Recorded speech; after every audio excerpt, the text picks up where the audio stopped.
Everyone, this is Anuja Bhardwaj. आज मैं आपके लिए एक छोटा सा टॉपिक लेके आई हूँ, बड़ा बड़ा इंटरेस्टिंग है।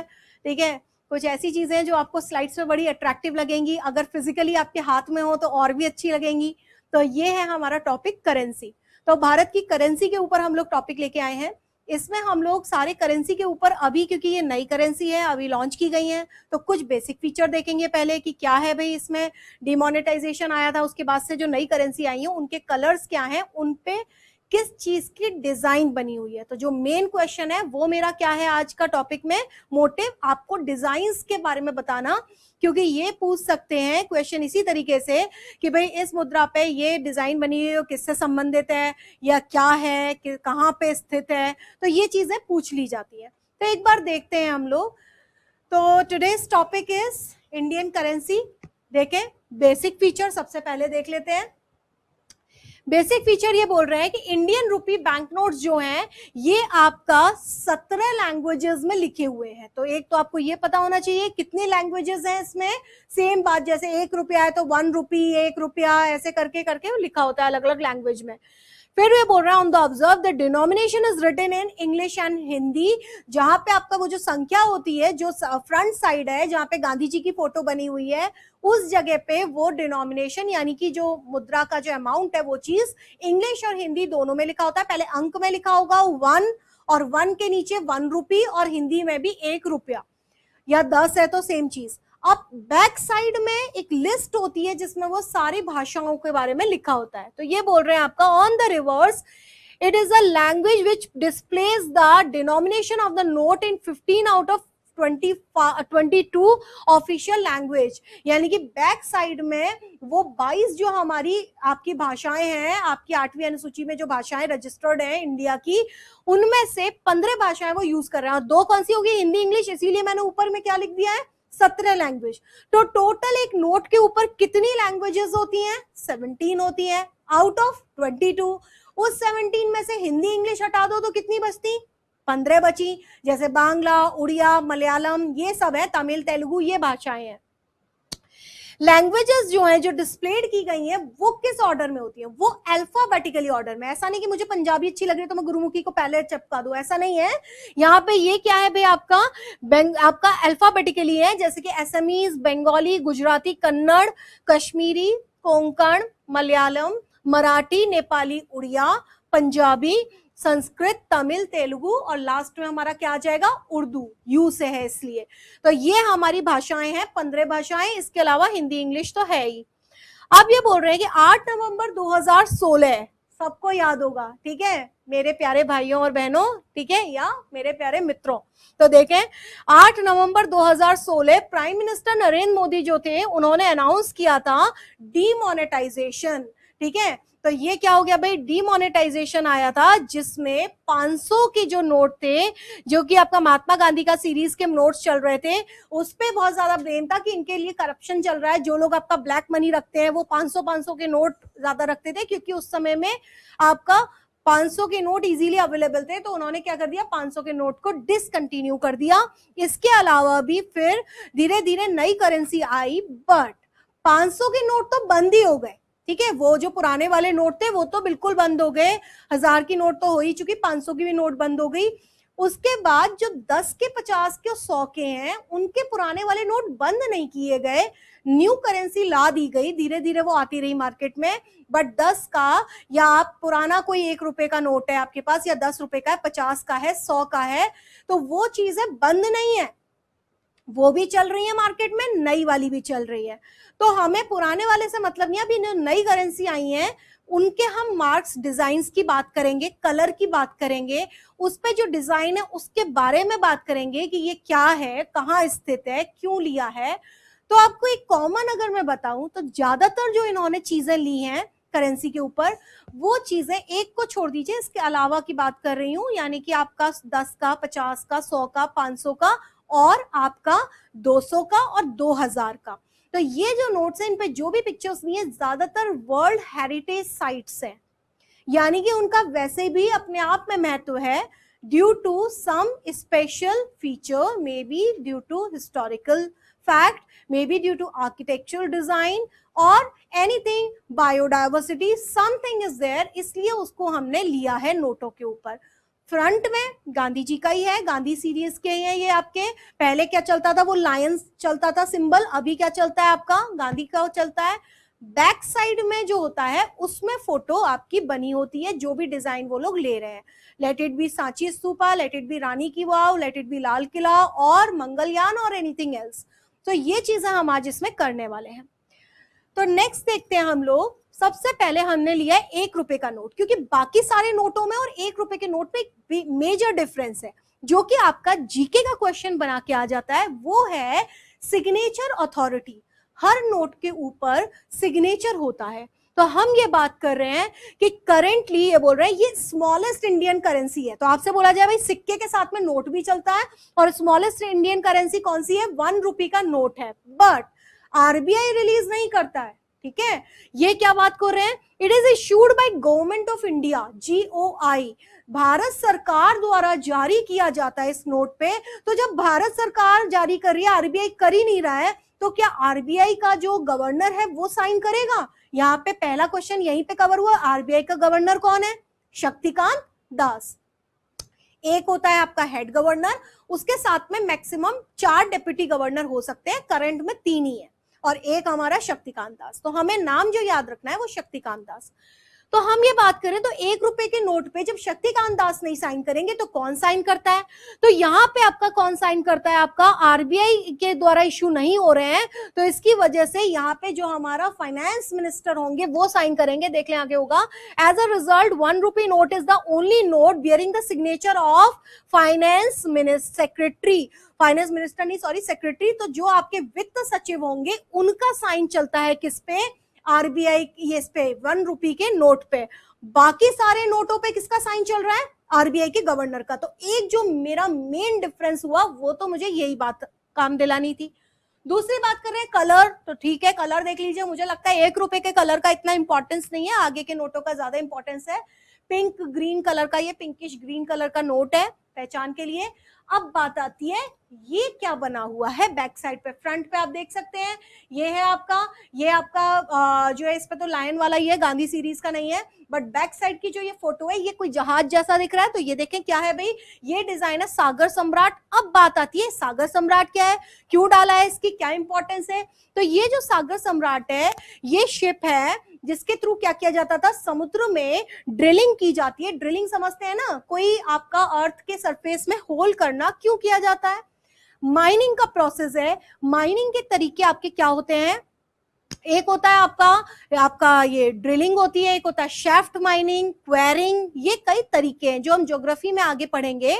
तो जैसे कि अगर मैं बात करूं हल्का फुल्का तो मैं कहूंगी कि शेफ्ट माइनिंग पूरी की पूरी लेयर को हटाते हैं, कभी डीप खोद रहे हैं कभी हल्का खोद रहे हैं, उसी के आधार पर शेफ्ट माइनिंग और क्वेरिंग डाला हुआ है। बिल्कुल जैसे कि अगर आप हल्का खोदते हैं तो आपको हल्की वाली जो चट्टानें होती है जैसे कि आपका सैंड स्टोन है, लाइम स्टोन है, वो धरती में बहुत गहराई पे नहीं मिलती है, ऊंची आपको ऊपर ही ऊपर मिल जाती है। कोई नमक की चट्टान है तो वो चीजें आपको क्या है शेफ्ट माइनिंग से हो जाता है। डीप कोई मिल रहा है तो आपको प्रॉपर क्वेरिंग करनी पड़ती है, प्रॉपर माइनिंग करनी पड़ती है।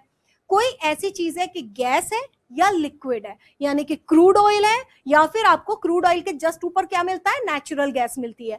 तो नेचुरल गैस है या क्रूड ऑयल है या फिर कोई और गैस है, उसको निकालने के लिए ऐसा नहीं है माइनिंग करके खोल देंगे और भाई कोयले की खदान की तरह खुली पड़ी है या सुरंग खोद दी, ऐसा नहीं है।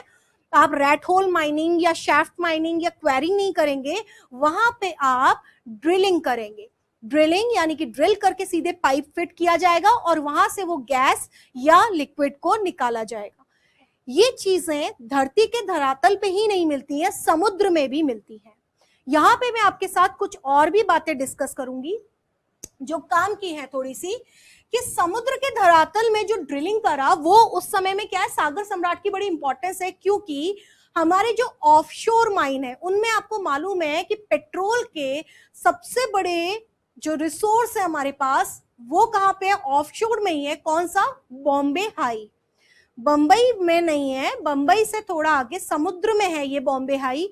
उसके ड्रिलिंग के लिए दूसरे देशों से भी हमने हेल्प ली थी, हमने रशिया वगैरह की हेल्प भी ली थी, सैमसंग का, हैवी इंडस्ट्रीज का जो था उनका भी हमारे साथ में कॉपरेशन था। बट ये जो सागर सम्राट है इसको उन्होंने एफिशिएंट बनाया और ड्रिलिंग का प्रोसेस हुआ। तो ये आपका काफी टाइम हुआ, इसने लगभग कुछ 35 साल जैसा अपनी सर्विस दी है भारत को सागर सम्राट। तो ये जहाज है जो कि ड्रिलिंग के काम में हेल्प करता है।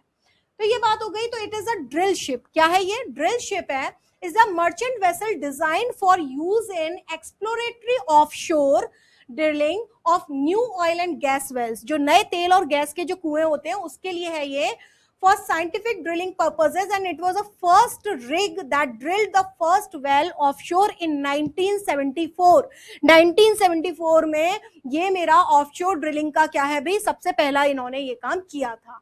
अब यहाँ पे बात आती है कि ऑफशोर वाला फंडा क्या है। इसमें भी थोड़ी सी ज्योग्राफी मैं यहाँ पे फिर से डालूंगी, तो आप थोड़ा सा देखें। ये मान लीजिए मेरा क्या है, ये है मेरी लैंड, ठीक है। अब लैंड भी कैसे होती है, थोड़ी ऐसे ऐसे ऐसे ऐसे ऐसे होती है। यहां पे हमारा क्या है भाई, ये पानी शुरू हो गया। अब हम बात कर रहे हैं कि इसमें हमने कैसे बाउंड्री बनाई। पहले तो जो हमारे इस तरह के जो कर्व्ड हैं इनके लिए हमने क्या कर दिया, ऐसे ऐसे एक पॉइंट लेते हुए एक हमने लाइन खींच दी, जो कि ऑलमोस्ट हमारी मतलब सब पॉइंट्स को, यहाँ पे मान लीजिए कोई और आइलैंड टाइप का है तो उसको टच करते हुए इस तरह करके, कोई आपका ऐसा आइलैंड है जो ज्यादा दूर नहीं है, आप ही की टेरिटरी में आता है, आपने इस तरह से एक लाइन खींच दी। अब उस लाइन से 12 नॉटिकल माइल तक, क्या बोल रहे हैं हम, नॉटिकल माइल तक, नॉटिकल माइल की ये यूनिट है, 12 नॉटिकल माइल तक तो आपकी क्या रहती है, फुल कंट्रोल रहता है। यानी कि 12 नॉटिकल माइल तो आप ऐसा समझ लो कि आप उसमें कुछ भी एक्टिविटी कर सकते हैं। आप अपने शिप्स खड़े करिए, आप वहां पे कोई प्रोग्राम कर रहे हैं, कोई इवेंट ऑर्गेनाइज कर रहे हैं, एवरीथिंग यू कैन डू, वो आपकी पूरी टेरिटरी में माना जाएगा। इसके बाद इसके आगे और 12, यानी कि अप टू 24 नॉटिकल माइल, ये आपका जो बाउंड्री है, इसमें अगर कोई और यहां से जहाज लेके जाता है तो उसे आपके साथ क्या करनी पड़ेगी, संधि करनी पड़ेगी। इस एरिया में भी आपका कंट्रोल रहता है। इसके बाद यहां पे आप कोई क्लीनिंग प्रोग्राम चलाना है समुद्र में, कोई रिसर्च काम करना है, वो कर सकते हैं। थर्ड जो आपने ली है लेंथ, वो क्या ली है, 200 नॉटिकल माइल। यानी ये इंडिया के लिए नहीं है, ये सबके लिए है, ठीक है। अप टू 200 नॉटिकल माइल, यहां पे आप अपने जो भी ऐसे काम है एक्सप्लोरेशन के, कोई आपको खनिज मिलता है तो वो आपका क्या होगा, वो 200 नॉटिकल माइल तक का इस देश को जाएगा। यानी कि अप टू 200 नॉटिकल माइल किस देश का बाउंड्री जा रहा है, उस देश के वो रिसोर्सेज माने जाएंगे, समुद्र में कुछ भी जो भी मिलता है। इसके अलावा यहां से आपको, आप 24 तक तो आप हवा में जहाज, मतलब पानी के जहाज, चाहे एरोप्लेन, कुछ भी उड़ा सकते हैं, यहां तक तो आपकी फुल कंट्रोल है। 12 तक तो बहुत ज्यादा है, 24 तक भी है, बट 200 तक आप सिर्फ रिसोर्सेज वगैरह जो आएंगे वो आपके में आएंगे। अब आप ये बोलोगे मैम अगर कोई दो कंट्रीज ऐसे हैं जो बहुत पास पास हैं, दोनों का जो है 200 से कम है डिस्टेंस, या फिर दोनों के बीच में इसका भी 200 इसका भी 200 एक ही लाइन पे आके खत्म हो रहे हैं, तो ऐसे केस में क्या होगा, इन दोनों के बीच में कोई ट्रीटी या संधि की जाएगी कि जो भी रिसोर्सेज मिल रहे हैं उसका कितना परसेंट कौन सा देश यूज करेगा। या मान लीजिए कोई कंट्री ये है मेरी एक्स और यहाँ पे कोई कंट्री वाई है और इसकी बाउंड्री भी इधर में है, तो अगर कोई चीज मुझे मिलती है यहाँ पे तो ये मेरे 200 नॉटिकल माइल में है, तो ये मेरा इसमें क्षेत्र में इसका अधिकार होगा। या फिर कोई कंट्री, कोई चीज मुझे यहाँ बीच में मिली, यहाँ पे अगर कोई चीज मुझे मिल रही है तो इस जगह पे जो भी मुझे रिसोर्स मिलेगा तो ये देखा जाएगा कि इसका डिस्टेंस मेरे से ज्यादा पास है या इस कंट्री से पास है। तो अगर ये इस कंट्री से ज्यादा पास है तो ये किसको चला जाएगा, इसको, इससे पास है तो इसको चला जाएगा। यानी कि ये नॉर्मली सीधी सी एक फंडा है कि जो भी रिसोर्स मिल रहा है बियॉन्ड आपका 200 या 200 के बीच में एकदम मिल रहा है, वहीं बाउंड्री खत्म हो रही है, तो उस जगह पे जिस देश की ज्यादा पास की दूरी है उसको वो चीज जाती है या फिर संधि हो जाती है। इसके अलावा आपका मैटर्स इस तरह के कई बार यूएन में भी जाते हैं, वहां से भी फैसले होके आते हैं, तो ये चीजें हैं। तो 200 नॉटिकल माइल तक हमारा क्या कहा जाता है, ऑफशोर टेरिटरी में हम लोग देखते हैं कि 200 नॉटिकल माइल्स हमारी क्या है, आपकी सी बाउंड्री मानी जाती है। जैसे एक लैंड बाउंड्री होती है वैसे ही सी बाउंड्री होती है।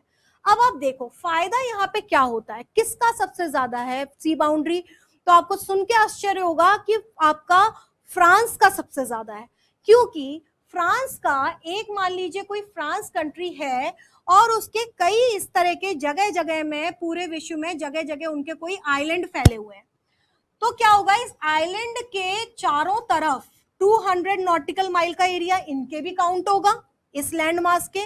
अगर इस कंट्री का इतना सा पार्टी सी को टच हो रहा है तो इसका भी इतना 200 नॉटिकल माइल, यानी ये पूरे 200 नॉटिकल माइल जो समुद्र में एरिया आप घेर के बैठे हो, ये इस पे भी डिपेंड है कि आपके पास कितने आइलैंड ग्रुप है। जैसे भारत की अगर मैं बात करूं तो भारत में न सिर्फ ये डेक्कन पेनिनसुला जो कि आपका पेनिनसुलर पार्ट जो समुद्र में है इंडियन ओशियन में, हिंद महासागर में, सिर्फ इसी की बाउंड्री के अराउंड ही हम लोग नहीं देखेंगे 200 नॉटिकल माइल, ये वाला डिस्टेंस ही नहीं देखेंगे, बल्कि यहाँ पे जो हमारे लक्षद्वीप और यहाँ पे मेरे अंडमान निकोबार, इसके अराउंड भी 200 नॉटिकल माइल वाला पार्ट हमारा ही कहलाएगा। तो यानी कि इंडियन ओशन में इसीलिए कहा जाता है कि सबसे ज्यादा लैंड बाउंड्री इंडिया शेयर कर रहा है, क्योंकि इंडिया के आइलैंड्स भी हैं, प्लस ये पेनिनसुलर पार्ट अपने आप में काफी लंबा है जो कि इंडियन ओशन में घेरा हुआ है। तो इस वजह से इंडियन ओशन की किसी भी और देश की इतनी लंबी लैंड बाउंड्री नहीं है जितनी कि इंडिया है, इसीलिए इस ओशन का नाम इंडियन ओशन रखा गया। तो यहाँ पे सागर सम्राट की बात समझ में आ गई होगी, बॉम्बे हाई समझ में आ गया होगा। 200 नॉटिकल माइल क्या है, 12, 24 और 200, ये हमारी समुद्र में बाउंड्री मानी जाती है, ये कॉन्सेप्ट आपको मैंने बताया है। प्लस एक की करेंसी पे कौन साइन करेगा, ये बात हो गई, आरबीआई के गवर्नर की बात हो गई। अब हमारी बात आ रही है एक और न्यू करेंसी, कौन सी भाई, 10 का नोट। तो ये 10 का नोट है, आगे वही बात हो गई, गांधी जी का हो गया, ठीक है। इसके बाद आप देखें उस समय में ये जो फोटो है इसमें क्या, उर्जित पटेल, क्योंकि शक्तिकांत दास से पहले कौन थे हमारे आरबीआई के गवर्नर, उर्जित पटेल थे, तो उनका साइन आपको दिख रहा होगा, उर्जित पटेल का इंग्लिश में दिख रहा है, हिंदी में दिख रहा है। तो जो अपने टोटल 17 लैंग्वेज 22 में से अपन छाप रहे हैं उसके ये 2 तो हो गए, और बैक साइड देखो तो ये आपको क्या दिख रही है, बाकी की 15 लैंग्वेज दिख रही है। अब बात हो रही है फोटो, ठीक है। तो आप क्या पहले पढ़ लें इसको, 10 रुपीज का बैंक नोट है जो कि आपका 10 रुपए का ये चलता है, रुपी ये साइन अब हमने लगा दिया है, ये नया साइन जब से आया है उसके बाद में ये आरबीआई द्वारा इंट्रोड्यूस किया जाता है ये नोट। और महात्मा गांधी सीरीज जो कि आपका 1996 से चल रही है उसी सीरीज का ये नोट है, बस उसी का क्या है, नया वर्जन है, नए कलर्स और नए डिजाइन के साथ में है। तो ये बोल रहे हैं ये आपका 10 रुपए का जो सिक्का चलता है उसके साथ में ये नोट भी चलता है 10 रुपए का, चॉकलेट ब्राउन कलर का ये नोट है। और डिजाइन इस पे क्या बनी हुई है, तो ये चक्रा देख के ही आप समझ गए होंगे क्या है, ये कोणार्क का सूर्य मंदिर, कोणार्क का सूर्य मंदिर जो कि आपका कहां पे है, कोणार्क आपका उड़ीसा में है। तो उड़ीसा में जो कोणार्क का सूर्य मंदिर है इसको हम लोग ब्लैक पैगोडा भी कहते हैं, बहुत ही सुंदर विशालकाय मंदिर है, रथ के पहिए की तरह से ऐसा है कि हॉर्स और चैरियट जैसा शेप रहता है, उस तरह का ये मंदिर है, ठीक है। यहाँ पे आपका बहुत ही ये सूर्य का बड़ा अच्छे से उन्होंने डिजाइन किया हुआ है कि जैसे जैसे सूर्य ऊपर आपका आता है तो वैसे वैसे उसके एक एक वहां पे होल है, मंदिर जैसे इस टाइप से होता है, तो उसका जो बेस है उसके बीच में इस तरह से कुछ कुछ कुछ कुछ होल्स बताए गए हैं और उसमें आपको क्या दिखता है, सूर्य की किरणें निकलती हुई दिखती हैं।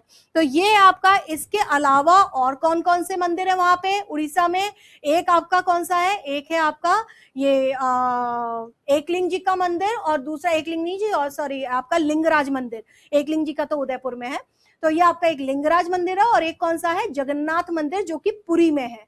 तो ये चीजें हैं आपकी इसके बारे में। अब आगे देखते हैं इसमें अगला नोट हमारा कौन सा है, 20 रुपए का नोट। कलर देख लें, येलो ग्रीनिश कलर का इसका है कलर। 20 रुपए का नोट जो है ये आपका, इस पे भी सिग्नेचर किसका रहेगा, ऑब्वियसली आरबीआई के गवर्नर, क्योंकि ये भी नोट कौन छाप रहा है, आरबीआई छाप रही है, एक के अलावा सारे आरबीआई है। अब ये बोल रहे हैं इसमें आपका एक ब्रेल फीचर किया गया है, कई नोटों में है ये नोट में ब्रेल फीचर, इसके अलावा एक आपको पता होना चाहिए, अभी करंट में मैंने कवर किया था पिछले कुछ एपिसोड में, कि एक मनी ऐप लॉन्च की गई है, ठीक है। मनी जो ऐप लॉन्च की गई है उसके द्वारा वो दृष्टि बाधितों के लिए है। उसमें जैसे स्कैनर का सिस्टम होता है उस तरह से है कुछ स्कैन का सिस्टम। वो नोट को, कोई अंधा है कोई व्यक्ति तो ब्लाइंड पर्सन, तो वो एक नोट को पकड़ेगा, फोन को ऐसे लेगा, तो वो उसका फोटो खींच के बोल के बताएगा कि वो कितने रुपए का नोट है। जैसे होता है ना कि कई बार कोई लोग उनके साथ कुछ फ्रॉड करना चाहें या उनको कुछ धोखा करना चाहे, तो वो खुद भी उस नोट को बिना देखे भी ऐप के थ्रू पहचान सकते हैं। तो ये होता है आपका ब्रेल लिपि में। क्या है, ऐप की भी जरूरत नहीं, आप जो टच है तो उसमें क्या है, उभरा हुआ है वो नोट का जो संख्या लिखी हुई है, तो वो टच करके भी उसको पहचान सकते हैं कि ये कितनी संख्या का नोट है। तो ये काफी अच्छा काम है, दृष्टिबाधित लोगों के लिए किया गया है। तो ये आपका विजुअली चैलेंज जो लोग हैं वो आइडेंटिफाई कर सके, इसलिए ये काम किया गया है। और इस पे जो फोटो है ये क्या है भाई, एलोरा केव्स की फोटो है। आप देखें एलोरा केव्स कहाँ पे है, ये आपका औरंगाबाद में है। औरंगाबाद कहाँ पे है, महाराष्ट्र में है। इवन मैं भी गई हुई हूँ, ये देखा हुआ है मैंने एलोरा केव्स, बहुत सुंदर है। और इसमें जो बात आती है एलोरा केव्स से संबंधित, जो मैंने सबसे ज्यादा क्वेश्चंस देखे हैं, मतलब सबसे ज्यादा रिपीटेड क्वेश्चन देखा है, वो एक दो क्वेश्चन ये आते हैं। लोकेशन बात हो गई, औरंगाबाद के पास में है एलोरा, कहाँ पे, महाराष्ट्र में। दूसरी बात आती है कि ये आपके जो केव्स हैं ये क्या है, रॉक कट है, सिंगल रॉक को काट के ये इसमें बनाया हुआ है पूरा। दूसरी जो इसमें पूछते हैं कौन कौन से धर्मों से संबंधित है, तो आप तीनों को करिएगा, हिंदू धर्म, जैन धर्म और बौद्ध धर्म। जब आप केव 16 जाएंगे, इसमें 16 नंबर की जो केव है वो सबसे ज्यादा इंपॉर्टेंट है, सबसे ज्यादा सुंदर भी वही है। जैसे आप एंटर करेंगे तो एंट्री गेट से ठीक सामने एक्चुअली 16 नंबर की केव है। राइट साइड और लेफ्ट साइड जैनिज्म और बुद्धिज्म को डेडिकेटेड केव्स हैं, बहुत सारी केव्स हैं उसमें। अगर आप घूमेंगे तो मॉर्निंग से लेके इवनिंग तक में आप एरिया कवर कर पाएंगे, ठीक है। तो इसमें जो केव नंबर 16 है, इसमें जो है इंपॉर्टेंट वो है आपका, जो आपका ये महादेव का जो शिवलिंग रखा हुआ है, ये आपका कैलाश मंदिर, वो सबसे ज्यादा इंपॉर्टेंट है, जिसमें कि आपका क्या है, एक शिवलिंग का, महादेव की मूर्ति जो शिवलिंग बनी हुई है वो भी रॉक कट है, यानी सिंगल चट्टान को खोखला करके उसमें शिवलिंग शेप दिया गया, बाकी पूरी ऐसे छत बना के कमरा बना दिया गया। तो बहुत ही सुंदर है ये काम एलोरा का। तो ये एलोरा की गुफाएं हैं जो कि जैन धर्म, बौद्ध धर्म और हिंदुइज्म तीनों को डेडिकेटेड है, ये इंपॉर्टेंट है। अगला देखें, 50 रुपए का नोट की बात कर लेते हैं। कलर कैसा दिख रहा है, तो फ्लोरोसेंट ब्लू, चमकीला ब्लू कलर है, फ्लोरोसेंट ब्लू, ठीक है। आज तो मेरे से ही मैच कर रहा है ड्रेस से। तो ये फ्लोरोसेंट ब्लू कलर का नोट है 50 रुपए का। अब ये बात कर रहे हैं इसमें कि ये जो 50 रुपए का नोट है ये भी आपका वही महात्मा गांधी सीरीज का है। 50 रुपए का नोट जो पुरानी वाली सीरीज थी, हालांकि वो भी बंद नहीं किया है, वो कैसा था, थोड़ा कुछ ब्राउनिश सा शेड था उसका, ऑरेंजिश ब्राउनिश, वो वाला भी चालू है और ये वाला भी चालू है, ठीक है। तो ये आपका बोल रहे हैं इसमें क्या बना हुआ है, यहाँ पे देखें, ये हम्पी का रथ मंदिर है। अगर आप गूगल पे हम्पी डालेंगे, जिसको कि हस्तिनावती या विजयनगर साम्राज्य भी कहा जाता है, तो उसके जो रूइंस मिले हैं, उसके जो अवशेष मिले हैं, उनमें ये मेरे को सबसे सुंदर लगता है चैरियट, ये रथ मंदिर हम्पी का। तो हम्पी आपका क्या है भाई, हस्तिनावती, या फिर आपका इसको क्या कहा जाता है, विजयनगर भी कहा जाता है। विजयनगर साम्राज्य के बारे में अगर मैं बात करूं तो ये विजयनगर साम्राज्य आपका 4 डायनेस्टी द्वारा रूल किया गया था। किसके समय पे बसाया गया था, जब हमारा भारत में, उत्तरी भारत में आपका ये स्लेव, ये जो दिल्ली सल्तनत का रूल चल रहा था, स्लेव वंश आया था। उसके बाद में आपके कौन आए थे, खिलजी आए थे, फिर तुगलक आए थे, फिर सैयद और लोधी। तो इनमें जो तीसरे नंबर की डायनेस्टी है तुगलक डायनेस्टी, उसी में दूसरे नंबर का जो राजा था मोहम्मद बिन तुगलक, इंपॉर्टेंट राजा ही सब बात करते हैं हम, तो सबसे पहला गयासुद्दीन तुगलक, उसके बाद मोहम्मद बिन तुगलक। तो मोहम्मद बिन तुगलक के समय पे साउथ में ये 2 बंदों द्वारा एक डायनेस्टी बसाई गई थी, कौन सी, विजयनगर साम्राज्य। कौन थे संस्थापक, हरिहर और बुक्का। हरिहर और बुक्का 2 व्यक्ति द्वारा ये आपकी विजयनगर डायनेस्टी स्टैब्लिश की गई थी। उसके बाद विजयनगर पे इनका जो हरिहर बुक्का के फादर का नाम था वो संगम था, इसीलिए इनके द्वारा बसाए गए वंश को संगम वंश या संगम डायनेस्टी कहा जाता है। इसके बाद सालुब वंश आया, तुलुब वंश आया और अरवीडू वंश आया। तो टोटल 4 वंशों ने मिलकर विजयनगर पे रूल किया। उसके बाद विजयनगर आपका छिन्न भिन्न हो गया। बाकी इसमें बहमनी के साथ क्योंकि इनका झगड़ा रहता था, इसके अलावा आपका एक राक्षसी तंगड़ी का युद्ध भी हुआ था। वो सारी डिटेल तो हम विजयनगर डायनेस्टी के लेक्चर में ही पढ़ेंगे। यहाँ पे बस आपको थोड़ी बहुत याद दिला रही हूँ चीजें कि विजयनगर जो है वो हरिहर बुक्का द्वारा बसाया गया था और उसी का एक स्पॉट है, उसको वर्ल्ड हेरिटेज में भी शामिल किया गया है। मैं सारी जो चीजें बता रही हूँ ना, कोणार्क सन टेम्पल, ये आपका सूर्य मंदिर या ये सब जो है वो सूर्य मंदिर सूर्य भगवान के लिए ही है। ये जो है आपका हम्पी वाला हसनावती, यहाँ से कुछ मंदिर मिले हैं। तो ये जो है ये आपका रथ टेम्पल, चैरियट टेम्पल जो माना गया है, ये भी आपका वर्ल्ड हेरिटेज में शामिल है। तो सारे वर्ल्ड हेरिटेज की इंपॉर्टेंट साइट्स हैं, तो आपको थोड़ा बहुत पता होना चाहिए इनके बारे में कि क्या क्या है, कहाँ है, किसने स्थापना करी थी। आगे देखते हैं हम, ये हमारा कौन सा नोट है भाई? 100 रुपए का नोट, सबसे ज्यादा तो यूज में यही आता है। तो अब बात हो रही है कि जो प्रेजेंट 100 रुपए का नोट है ये भी आरबीआई द्वारा ही जारी किया जाता है। अब इसमें पुराना वाला जो हमारा 100 रुपए का नोट था ना, थोड़ा जो ग्रेइश या ब्लूइश जैसा जो कलर था, वो भी चालू ही है, वो भी चलता है, हम लोग वो भी यूज कर रहे हैं, ये भी यूज कर रहे हैं।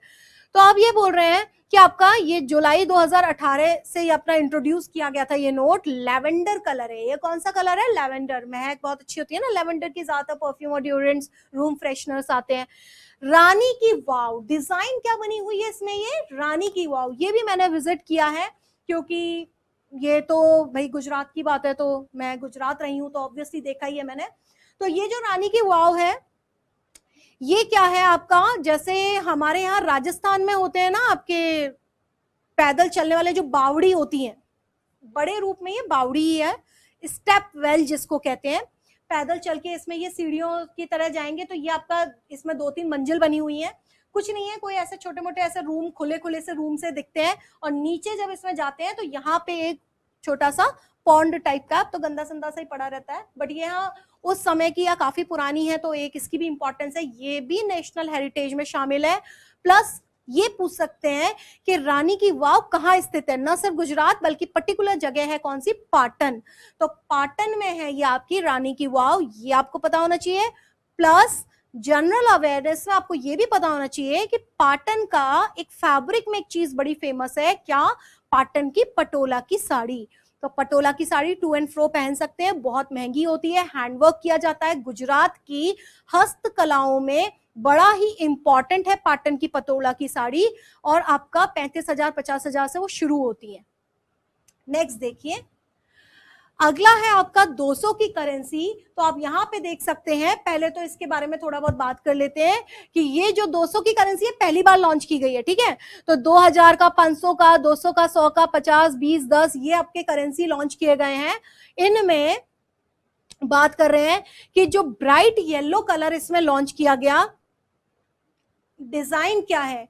डिजाइन है मेरा Sanchi Stupa, one of my favourite building basically, क्योंकि जिस समय पे बनी है वो बहुत इंपॉर्टेंट। आज के टाइम में तो ठीक है, आज के टाइम में तो हम कोई लोकल उसको भी बुलाएंगे तो कोई अच्छा सा कारीगर भी कुछ कुछ ऐसा बना ही देगा सिमिलर, बट फाइनली देखें तो बनाना इम्पॉसिबल ही है, क्योंकि मेनली इसका जो गेट है, गेट को क्या कहा जाता है?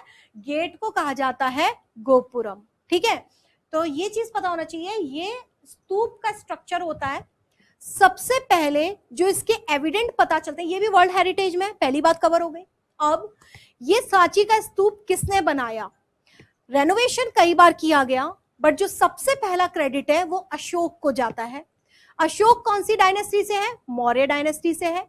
मौर्यों के नंबर 1 कौन थे? चंद्रगुप्त मौर्य। नंबर 2 उसका बेटा कौन था? बिंदुसार। नंबर 3 बिंदुसार का बेटा कौन था? अशोक। तो चंद्रगुप्त मौर्य का नाती अशोक, जिसने कि कलिंग युद्ध के बाद बौद्ध धर्म को अपना लिया था। पहले वो उज्जैन का गवर्नर था, शैव उपासक था, बाद में वो कलिंग युद्ध किया उसने अपने कोरोनेशन के बाद में 9 साल बाद, तो 9वें ईयर में, तो फिर उसका मन बदल गया इतना बड़ा नरसंहार देख के, और उसने बुद्धिज्म को अपना लिया। उपगुप्त उनके गुरु थे। उसके बाद जब बुद्धिज्म को अपनाया तो वो अपने कोरोनेशन के बाद में जब अपनाया तो 20 साल बाद लुम्बिनी में भी गए थे विजिट करने, ये सब चीजें हैं, ठीक है। फिर उसके बाद बात आती है कि उन्होंने ये सांची का स्तूप बनवाया था, मध्य प्रदेश में है ये आपका, आज के टाइम में वर्ल्ड हेरिटेज में है। इसका जो बाद में कुछ डिमोलिश भी करवाया गया था, इसको तोड़वा उड़वा दिया था कुछ इन्वेडर्स ने। तो कहते हैं इसका रिकंस्ट्रक्शन पुष्यमित्र शुंग जो हैं, जो कि मौर्य के बाद में आए थे, उनका बेटा था अग्निमित्र, उसने इसका पुनर्निर्माण करवाया। परंतु कुछ हिस्टोरियंस उस चीज को भी मना करते हैं कि भाई शुंग लोग तो बुद्धिज्म के अगेंस्ट में थे, उन्होंने काफी सारे स्तूपों को तो जो आपके ये थे इसको डिस्ट्रॉय करवाया था। कहते हैं कुछ 82 या 84,000 स्तूप बनवाए थे अशोक ने, और उतने ही स्तूप इसने डिस्ट्रॉय करवाए थे पुष्यमित्र शुंग ने। तो जो इसका बेटा है वो आपका अग्निमित्र, उसने ये रेनोवेट करवाया होगा, वो चीज उतनी परफेक्ट नहीं लगती है। तो शुंगों को ये लोग हिस्टोरियंस क्रेडिट नहीं देना चाहते हैं। बाद में और भी काफी सारे डायनेस्टी आए जैसे सातवाहन वगैरह, उन लोगों ने भी इसमें कहते हैं रिकंस्ट्रक्शन में कंट्रीब्यूट किया। टोटल बुद्ध की अस्थियों को 8 विभाग किए गए थे, और उन 8 विभागों में एक ही अपना सांची स्तूप भी है। कहीं पे बुद्ध के बाल, दांत, नाखून, ये सब चीजें, हड्डी के अवशेष जो थे, क्रिमिनेशन के बाद जो बचा था, वो उनके 8 भागों में डिवाइड करके भारत के अलग अलग स्थानों पे 8 स्तूप बनाए गए थे। बाकी जो बुद्ध के और अनुयायी थे मेन उनके लिए भी कुछ स्तूप बनाए गए हैं। तो ऐसे तो बहुत सारे स्तूप है, परंतु जो मुख्य स्तूप है वो 8 है। उनमें से ये सांची का स्तूप भी माना जाता है। ये आपका डोम टाइप स्ट्रक्चर होता है, इसके अंदर में एक रेलिक कास्केट होती है, एक बॉक्स होता है जिसमें वो अस्थियां और बढ़िया बढ़िया हीरे जवाहरात, प्रीशियस एलिमेंट्स रखे जाते हैं। उसको बंद कर दिया जाता है इस टाइप से, डोम टाइप के स्ट्रक्चर से पैक कर देते हैं, वो आप देख नहीं सकते उस बॉक्स को। इसके चारों तरफ ये जो बना हुआ है, ये बाउंड्री जो है, ये आपका क्या है भाई, प्रदक्षिणा पथ है जिसमें आप परिक्रमा लगाते हैं। ये जो गेट है इसको गोपुरम कहते हैं। जो गेट का ये जो डिजाइन है, this is Indo Greek design. कौन से डिजाइन है ये? Indo Greek. तो हिंद यवन प्रणाली पे कोई भी राजा किसी को कुछ कंट्रीब्यूट करना है तो ये डिजाइन तो चेंज नहीं कर सकता। तो सबसे ज्यादा लोगों ने जो आर्किटेक्ट टेक्निक्स दिखाई है, अपनी कला का प्रदर्शन किया है, वो गोपुरम में किया है। नेक्स्ट क्वेश्चन देख लेते हैं। नेक्स्ट पॉइंट क्या है हमारा? 500 का नोट। ये तो सबको अच्छा ही लगता है भाई, आपके भी पेरेंट्स से जो पॉकेट मनी में यही नोट सबसे ज्यादा आता होगा। तो आप देखें इसमें, ये 500 का नोट जो है, ये भी वही 10 नवंबर 2016 से अपना शुरू हुआ। महात्मा गांधी के न्यू सीरीज का ही नोट है ये, यानी गांधी का फोटो तो है ही। कलर क्या है? स्टोन ग्रे कलर है। और बना क्या हुआ है इस पे बना हुआ है रेड फोर्ट। तो अब हम रेड फोर्ट की बात कर लेते हैं। रेड फोर्ट किसने बनवाया? शाहजहां ने बनवाया। कहां पे स्थित है? दिल्ली में स्थित है। अब ये जो रेड फोर्ट है, ये आपका उन्हीं आर्किटेक्ट द्वारा बनवाया गया जिन्होंने आपका, जिस उस्ताद ने क्या बनवाया था, ताजमहल की डिजाइन बनाई थी। ये जो कहा जाता है रेड फोर्ट को, ये आपका, ये जो है उस समय में शाहजहां को रेड कलर बहुत पसंद था, रेड सैंडस्टोन से बनाया गया ये फोर्ट है। वर्ल्ड हेरिटेज लिस्ट में ये भी आपका शामिल है। क्वेश्चन ये भी पूछ लेते हैं, एक तो रेड फोर्ट किसने बनवाया। एक बार ये क्वेश्चन भी आया है कि रेड फोर्ट का निर्माण किसके द्वारा किया गया है, कौन से पत्थर के द्वारा? तो रेड सैंडस्टोन यानी कि लाल बलुआ पत्थर के द्वारा इसका निर्माण किया गया है। इसमें जो लाहौरी दरवाजा है, इसके जो एंट्री गेट हैं, तो वो लाहौरी दरवाजा और दिल्ली दरवाजा, 2 तरफ के गेट हैं। तो लाहौरी दरवाजा पे आपका फ्लैग होस्टिंग की जाती है। अब बात होती है, मैं 2 शब्द यूज करती हूँ, एक फ्लैग होस्टिंग, दूसरा फ्लैग अनफर्ल करना। यानी एक तो होस्टिंग हो रही है जो कि कब होती है? 15 अगस्त को। 26 जनवरी को क्या किया जाता है? अनफर्ल किया जाता है। दोनों में अंतर क्या है? फ्लैग होस्टिंग में झंडे के बॉटम में आपका वो रखा जाता है, झंडे को, डंडा जो होता है उसके बिल्कुल बॉटम में, धीरे धीरे उसको ऊपर ले जाते हैं और फिर उसको ध्वजारोहण करते हैं। दूसरा जो है आपका अनफर्ल, यानी आपने ऊपर में फ्लैग को फोल्ड करके बांधा हुआ है, ऊपर टॉप पे, ये नीचे से ऊपर नहीं ले जा रहे, ऑलरेडी ऊपर है, उसको सिर्फ खोल दिया जाता है रस्सी खींच के, और वो कहलाती है अनफर्लिंग। 15 अगस्त जो कि आजादी का दिन था, क्योंकि हम आपका धीरे आजाद हुए हैं, यानी कि पहले हम लोग किसी और के अंडर में थे, तो उसको हम कोलोनाइज भी नहीं कहना चाहूंगी मैं, वो तो बिल्कुल स्लेवरी थी। तो वहां से हम लोग आजाद हुए, तो हम क्या नीचे से ऊपर आए, यानी कि हम आपको क्या करेंगे? होस्टिंग करेंगे। 26 जनवरी जब हम ऑलरेडी आजाद है, हमने कॉन्स्टिट्यूशन को इंप्लीमेंट किया है, उस दिन हम क्या कर रहे हैं? सिर्फ अनफर्ल कर रहे हैं। दोनों सेरेमनी में भी डिफरेंस है। 15 अगस्त की सेरेमनी लाल किले में होती है, 26 जनवरी की सेरेमनी राजपथ पे होती है। तो ये भी आपको पता होना चाहिए। राजपथ से आगे चलते हैं तो क्या आता है? राष्ट्रपति भवन। किसने डिजाइन किया था? ब्रिटिशर्स के टाइम पे ही एडवर्ड ल्यूटिन्स और हर्बर्ट बेकर थे, उन दोनों ने डिजाइन किया था। ये राष्ट्रपति भवन और ये राजपथ वाला पूरा पार्ट जो है ये नई दिल्ली उनके द्वारा डिजाइन की गई है।